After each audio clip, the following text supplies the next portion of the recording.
Here's 100 facts about William Henry Harrison. I was shocked that I could even find 100 facts. But AI. If there's a will, there's a AI way. So, yeah. Here's the 100 facts, and I made sure to double check AI on this because sometimes they be wrong.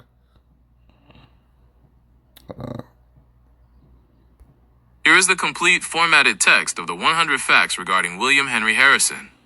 1. The first photo. He was the first president to be photographed while in office, though the original daguerreotype is lost. 2. The curse. He was the first victim of the curse of Tippecanoe, or Tecumseh's curse, where presidents elected in years ending in 0 died in office until Reagan broke it. 3. The first jingle, the slogan Tippecanoe and Tyler too, is considered the first famous campaign jingle in U.S. history. 4. Governor of Indiana. He served as the first governor of the Indiana Territory for 12 years. 5. First modern campaign. He was the first candidate to actively stump, travel, and give speeches for himself. 6. First to die in office. His death created a constitutional crisis because the law didn't explicitly say if the VP became president or just acted as one. Early life and heritage. 7. And I really don't know what's the difference between becoming president and acting like one. I guess, like, you have acting members of, like, a particular seat, but even that is pretty complicated. Like, why are you an acting member? Why, if you're acting on behalf of a position, and I would think like you are in the position. Signer's son. He was the only president whose father, Benjamin Harrison V, was a signer of the Declaration of Independence. 8. Virginia aristocracy. He was born on the Berkeley Plantation in Virginia, belonging to one of the first families of Virginia. 9. The last subject. He was the last U.S. president born as a British subject before the American Revolution. And what does British subject spell out? BS. They took a lot of BS back then. 10. Medical dropout. Before joining the military, he studied medicine at the University of Pennsylvania but dropped out after his father died and he ran out of money. 11. College dropout. First college dropout as president, baby. 11. The Guardian. Damn. The Guardian. After his father's death, he was placed under the guardianship of Robert Morris, a financier of the American Revolution. 12. The youngest of 7. He was the youngest of 7 children in his family. 13. U.S. Senator. He represented Ohio in the U.S. Senate from 1825 to 1828. 14. The 1836 defeat. He actually ran for president in 1836 as one of several Whig candidates, but lost to Martin Van Buren. 15. First president. Imagine the embarrassment of losing to Martin Van Buren. Like, one of the worst presidents. Martin Van Buren is kind of like James Garfield. Like, I respect him for his civil rights stance, but he didn't really do much. And to have a wife stay home. His wife Anna was too ill to travel to D.C. for the inauguration. She was still packing in Ohio when she received word of his death.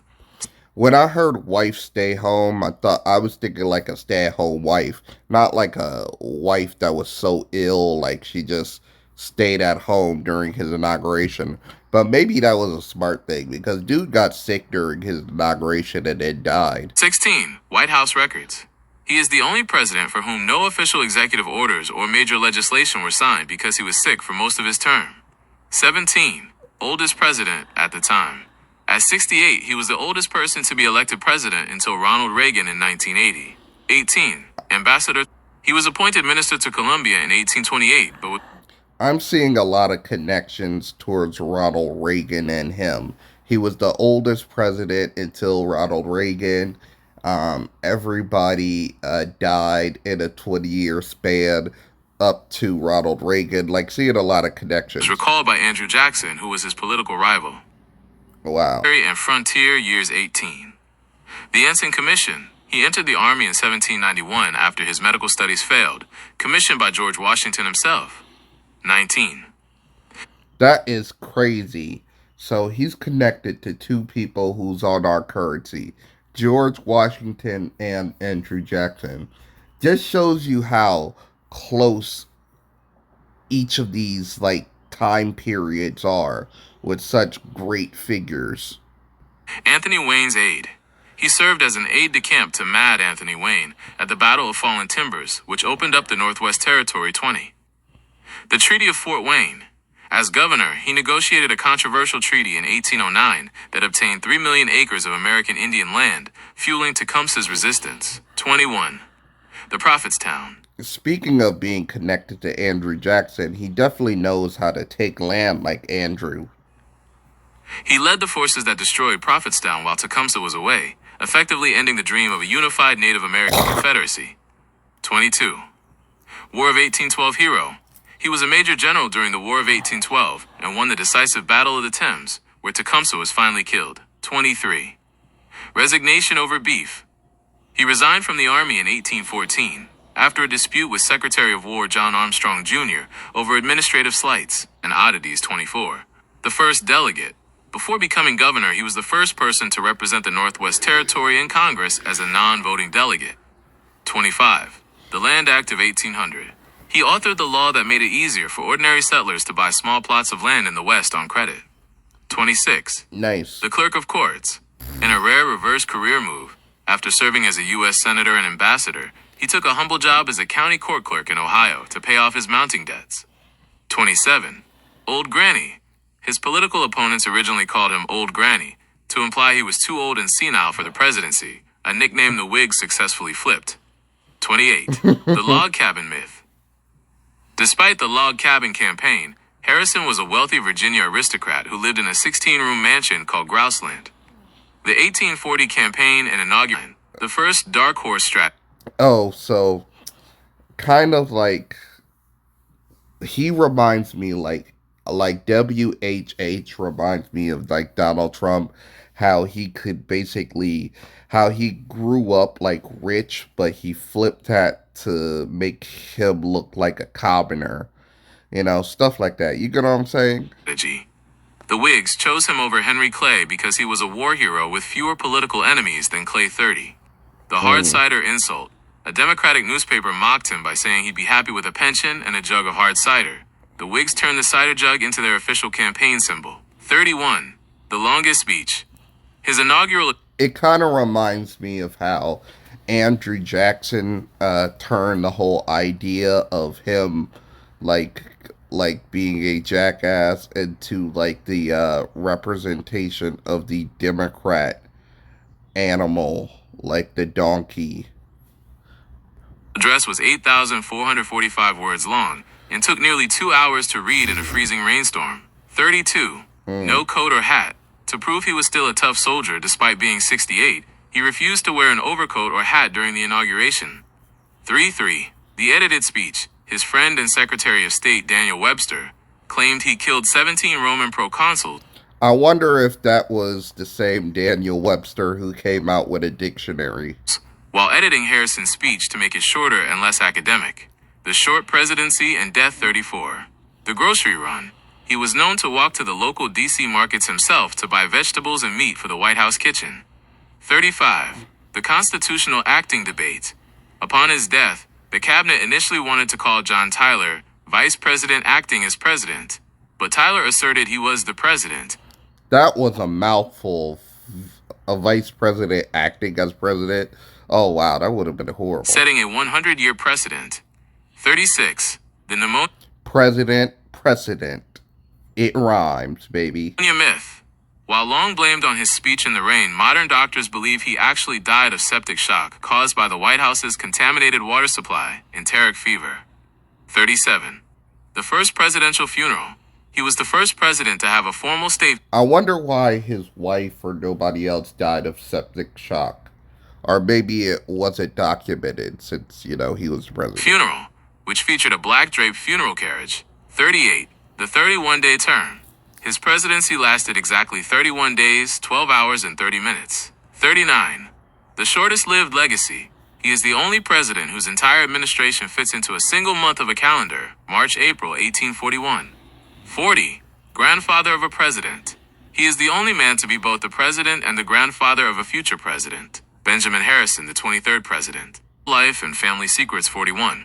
The largest presidential family. Harrison Harrison and his wife, Anna Symes, had 10 children, 6 sons and 4 daughters. Only 4 of them were still alive when he was elected president. 42.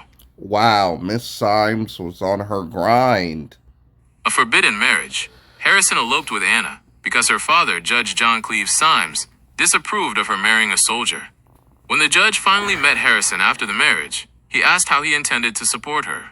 Harrison famously replied, "By my sword and my own right arm, sir." 43.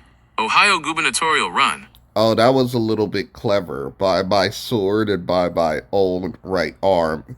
As in, he would like hold her and caress her and also win money by killing people. So yeah, by his sword. Ran for Ohio governor in 1820 and lost. 44. The log cabin image. Whigs portrayed him as a humble frontier farmer, born in a log cabin. 45. The aristocratic reality. Actually born in a 16-room brick mansion in Virginia aristocracy. 46. Whig milestone. First Whig elected to the presidency. 47. The 1836 run. Ran for president as a Whig in 1836. Lost to Martin Van Buren, but won 7 states. The early frontier and Yeah, this is back then when third-party candidates could actually win states. territorial politics. 48. The secret Ohio land speculation. While serving as governor of the Indiana Territory, Harrison used his inside knowledge of frontier expansion to quietly purchase massive tracts of real estate in North Bend, Ohio, anticipating the future westward migration patterns. 49. The Smart man. clash with Tecumseh's brother. During the infamous 1810 meeting at Grouseland, Harrison faced down Tecumseh directly. When Tecumseh's brother, Tenskwatawa, the prophet, threatened violence, Harrison drew his dress sword, a standoff that pushed the Northwest Territory to the brink of war. 50. The multilingual frontier negotiator. To manage treaties with the Miami, Potawatomi, and Delaware nations, Harrison became highly functional in I'm always shocked when I find out like common cities and states are named after like Native American tribes, like Miami, and they had a whole state called Delaware. multiple Native American dialects, though he still relied heavily on interpreters to draft formal land cessions. 51. The Vincennes Sun Media War. As governor, Harrison secretly financed and controlled the Vincennes Western Sun, the territory's first newspaper, explicitly using it to smear his political rivals and defend his controversial land grab policies. 52. The Northwest Territory secession panic. In 1805, Harrison faced an internal political mutiny when citizens in the eastern half of the Indiana Territory petitioned Congress to split away, accusing Harrison of running an aristocratic, dictatorial fiefdom. 53. Another thing he has in common with Andrew Jackson, Jackson was called a king. The pro-slavery loopholes. And I guess Donald Trump as well. Born into Virginia plantation aristocracy, Harrison repeatedly tried to bypass the anti-slavery clause of the Northwest Ordinance of 1787, introducing indentured servitude laws that allowed settlers to bring enslaved people into Indiana under contract. 54. The Jeffersonian appointment. It was Thomas Jefferson who reappointed Harrison as governor of Indiana in 1801, valuing his military background to handle the aggressive territorial expansion required by the Louisiana Purchase. 55. The Fort Meigs Siege.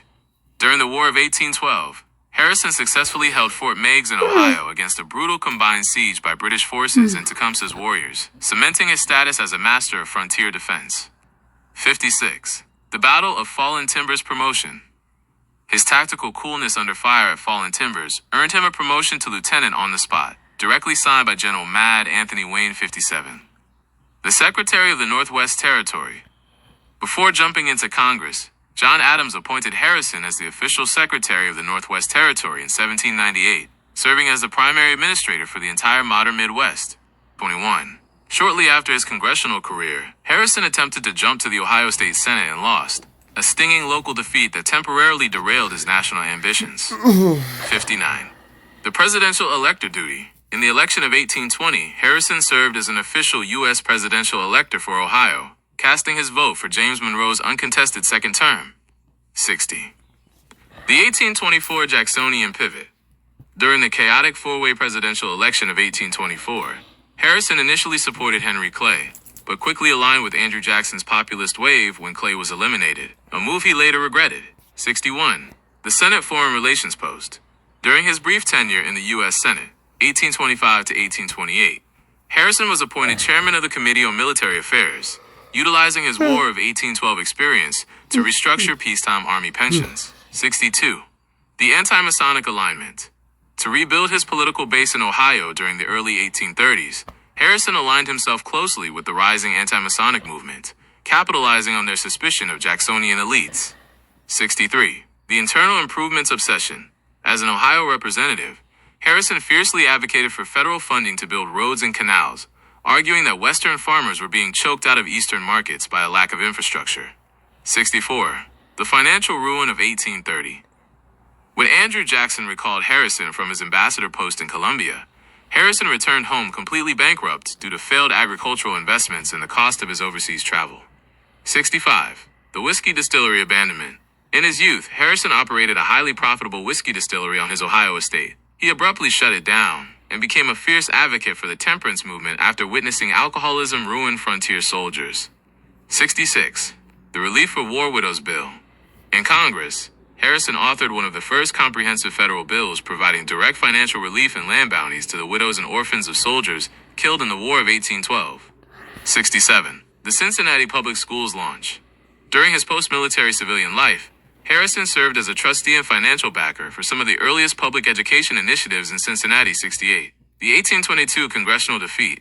Harrison ran for the U.S. House of Representatives in 1822 and lost due to his shifting positions on slavery, making him one of the few presidents to lose elections at every legislative level. 69. The medical board resignation.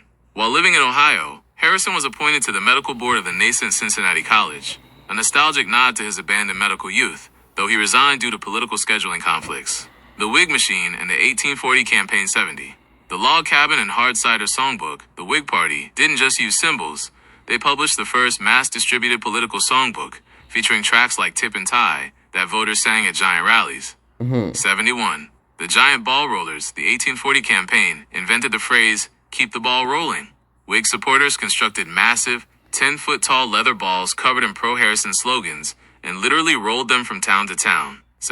That is crazy, because I knew the last president, like James Van Buren, he was credited for the whole OK thing.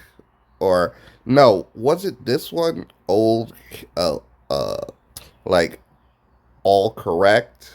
Either him or it was James Van Buren. Martin Van Buren, I meant. 72. The media boycott. To prevent Harrison from making gaffes or revealing his aristocratic background, Whig leadership strictly controlled his press access, leading Democrats to joke that Harrison was kept in a cage by his handlers. 73. Wow. The abolitionist tightrope. To win the South, Harrison had to assure voters he would protect state-level property rights, while simultaneously assuring Northern Whigs he opposed the expansion of slavery into new territories. 74. The rejection of Henry Clay.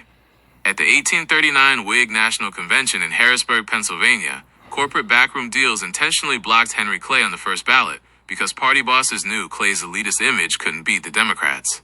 75. The massive electoral landslide.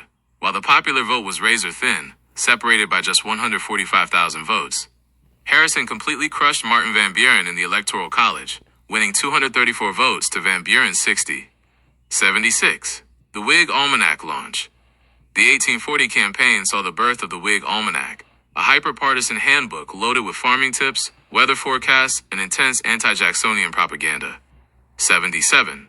The Tyler Balance strategy. John Tyler was added to the ticket exclusively to lock down the Southern states' rights Democrats who despised Andrew Jackson, but also distrusted Northern Whig economics. 78. The traveling campaign banner. Harrison's campaign was the first to use massive silkscreen banners hanging across city streets, completely changing the visual landscape of American cities during election season. 79. The secret letter to Webster. During the transition, Harrison wrote a private letter to Daniel Webster, confessing he felt entirely overwhelmed by the thousands of Whig job seekers swarming his house looking for political appointments. 80. The first train travel by a president-elect. To reach his inauguration, Harrison traveled parts of the route via the newly built railroads, making him the first president-elect to utilize train travel to reach Washington, D.C. 81. The omission of the cabinet. In an unprecedented move, Harrison let Daniel Webster choose almost his entire cabinet, resulting in a team loyal to Webster and Henry Clay rather than the president himself. 82. The public inaugural ball splurge.